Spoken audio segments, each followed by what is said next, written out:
مشیت کا مغل دریائے رحمت جوش میں آیا، مشیت کا مغل دریائے رحمت جوش میں آیا کہ اسماعیل کا ایک رونگٹا کٹنے نہیں پایا۔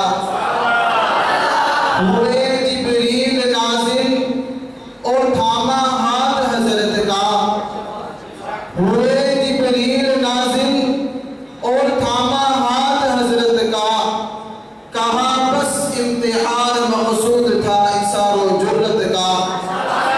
اب میں دعوت سخن دیتا ہوں جناب محمد سمیع اللہ صاحب کو کہ وہ مائک پر تشریف لائیں اور اپنے خیالات کا اظہار فرمائیں۔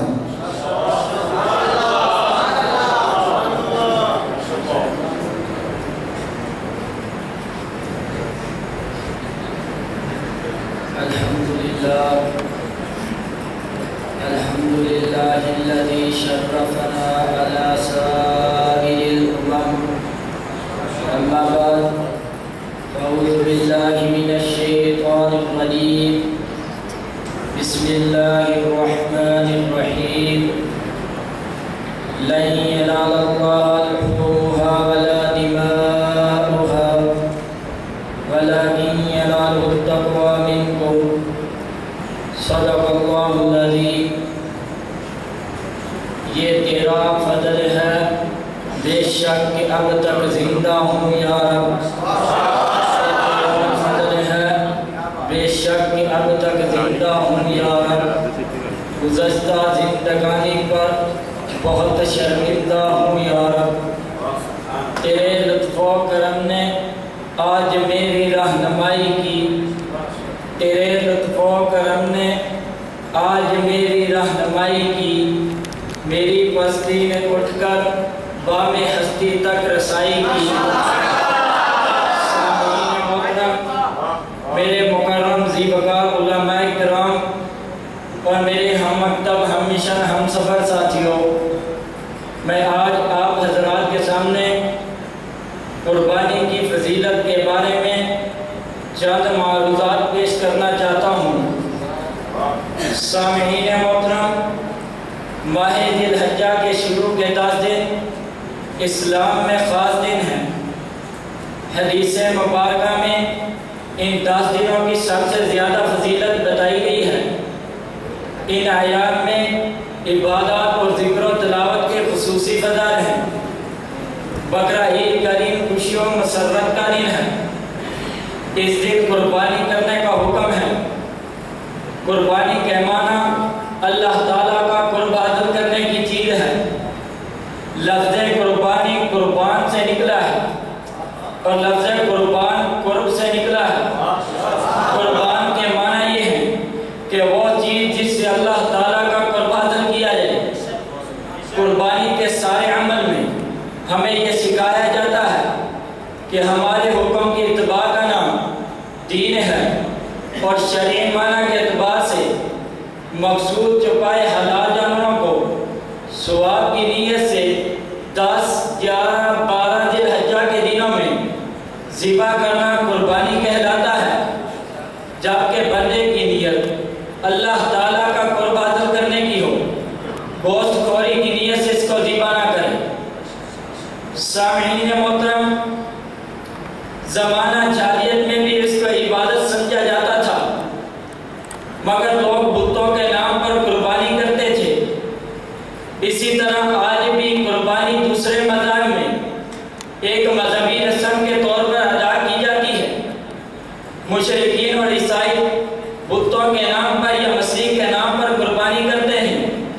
سورہ کوثر میں اللہ تعالیٰ نے اپنے پیارے حبیب صلی اللہ علیہ وسلم سے ارشاد فرمایا کہ جس طرح نماز میرے سوا کسی کی نہیں ہو سکتی، اسی طرح قربانی بھی میرے نام پر ہونی چاہیے۔ ایک صاحب نے حضرت عبداللہ بن عمر رضی اللہ تعالیٰ عنہ سے قربانی کے بارے میں پوچھا، آیا یہ واجب ہے؟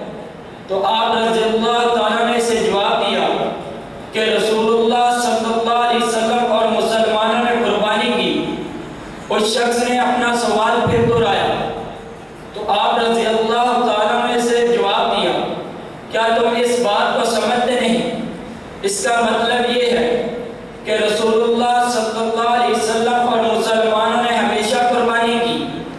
حضرت برہ رضی اللہ تعالیٰ عنہ فرماتے ہیں کہ رسول اللہ صلی اللہ علیہ وسلم نے ارشاد فرمایا کہ آج عید الاضحیٰ کی ابتدا ہم نماز سے کریں گے، نماز سے واپس آ کر ہم قربانی کریں گے۔ جس نے ایسا کیا گویا کہ اس نے سنت کے مطابق کیا۔ سامعین محترم، قربانی کا ایک مقصد مسلمانوں میں جہاد اور قتال فی سبیل اللہ کا جذبہ پیدا کرنا ہے۔ قربانی ایک طرح کا تربیتی کورس ہے تاکہ مومن خون دیکھنے اور بابا کا ضرورت خون دینے کا ایمانی جذبہ پیدا کرے۔ قربانی کا اصل مقصد حصول تقویٰ ہے، جیسا کہ قرآن مجید میں ارشاد ہوتا ہے لَن يَنَالَ اللَّهَ لُحُومُهَا وَلَا دِمَاؤُهَا وَلَكِنْ يَنَالُهُ التَّقْوَىٰ مِنكُمْ کہ اللہ تعالیٰ کے پاس قربانی کا گوشت اور خون نہیں پہنچتے بلکہ اس کے ہاں اس تقوی کی قدر و قیمت ہے جو قربانی کرنے والے کے دل میں ہوتی ہے۔ اس آیت سے واضح ہو رہا ہے کہ قربانی اللہ تعالیٰ کی ذات جوئی کے لیے کی جاتی ہے، نہ کہ کسی نامحدود اور دکھلاوے کی خاطر کی جاتی ہے۔ حضرت ابراہیم علیہ السلام کی قربانی ہمیں یہ پیغام دیتی ہے کہ راہ خدا میں جس قسم کی قربانی کی ضرورت پیش آئے مسلمان نہ اسے خندہ پیشانی سے قبول کرے بلکہ اس کی تعمیل کر کے اللہ تعالیٰ کی رضا حاصل کرے۔ انسان جب قربانی کرتا ہے تو اس کے عمل کی حقیقت حاصل کا علم اللہ تعالیٰ کو ہوتا ہے یا کرنے والے کو، اسی کا نام تقویٰ ہے۔ قربانی کا مقصد مال اور جانور کی نمود نمائش نہیں بلکہ تقویٰ ہے۔ اسی لیے اللہ تعالیٰ نے ارشاد فرما دیا کہ مجھے جانوروں کے گوشت کی نہیں، خون کی نہیں، خال کی نہیں بلکہ قربانی کرنے والوں کے تقوی کی ضرورت ہے۔ یاد رکھیے تمام اسلامی عبادات کا حاصل یہی تقویٰ ہے۔ سامعین محترم، اسلام میں قربانی کا تصور یہ ہے کہ اللہ کی رضا کے لیے جانور کو ذبح کرنا، خون بہانا۔ اگر کوئی شخص قربانی کے بجائے صدقہ مال دیتا ہے تو وہ قربانی کے ثواب اور سنت ابراہیمی سے محروم ہو جاتا ہے۔ قربانی کا جانور پالنا خریدنا ضروری ہے۔ قربانی صدقہ جان ہے، مال اس کا عمل بدل نہیں ہو سکتا۔ قربانی کا جانور چونکہ جان کے بدلے میں ہوتا ہے۔ اگر کوئی شخص اللہ کی رضا کے لیے یہ فریضہ سر انجام دیتا ہے گویا کہ وہ اللہ کے راستے میں اپنے آپ کو قربان کرتا ہے، اور جو اجر و ثواب اسے اپنے آپ کو قربان کرنے سے حاصل ہوتا ہے وہی اجر و ثواب اسے جانور کی ذبح کرنے سے حاصل ہوتا ہے۔ آئے اللہ تعالیٰ سے دعا کرتے ہیں کہ اللہ تعالیٰ ہمیں سنت ابراہیمی پر عمل کرنے کی توفیق